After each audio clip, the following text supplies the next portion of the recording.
3 hours, President Donald Trump will address the nation in his first primetime address from the Oval Office about border security. Good evening, I'm Sarah Diamond. And I'm Josh Smith. Tonight, President Trump and congressional Democrats remain deadlocked over his demand for $5 billion for border wall funding. This is the shutdown stalemate nears the end of its 18th day. President Trump remains determined congressional Democrats should approve more than $5 billion in spending for the U.S.-Mexico border wall, and the president said now he plans to travel there on Thursday. The effects of the shutdown are becoming more apparent, especially to about 800,000 federal workers who are not getting paid. The partial shutdown could also impact millions of people who rely on food stamps. Caroline Corrigan found out how the shutdown is impacting a Tri-Cities ministry that helps feed thousands of people.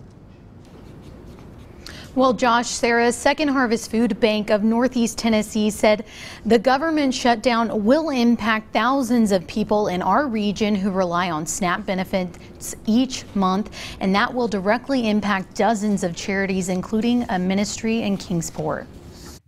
More than 70,000 people in our region of East Tennessee rely on food from the federal government. That's according to data from the Department of Human Services. Spokesperson Sky Arnold says its department is keeping an eye on how the partial shutdown could impact SNAP recipients.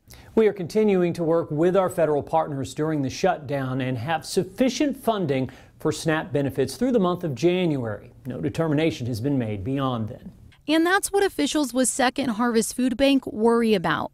If their income is affected by the shutdown, what will happen to the 150 community agencies they serve? Like the Care House at Higher Ground Baptist Church in Kingsport, where Director Joe STONECIPHER says they serve a box of food to about 570 families a month, 500 of which are on SNAP. There is a great need in Northeast Tennessee and Southwest Virginia, and especially the area of Kingsport we're in, hunger. State records reveal more than 22,000 people rely on food from the federal government in Sullivan County alone. Family STONECIPHER worries will start feeling the impact of the shutdown. As long as politicians put politics over the people, people will suffer. I'm thinking that probably by the 1st of February, we're going to start seeing food shortages, which in turn is going to cut down the size box we can give these families.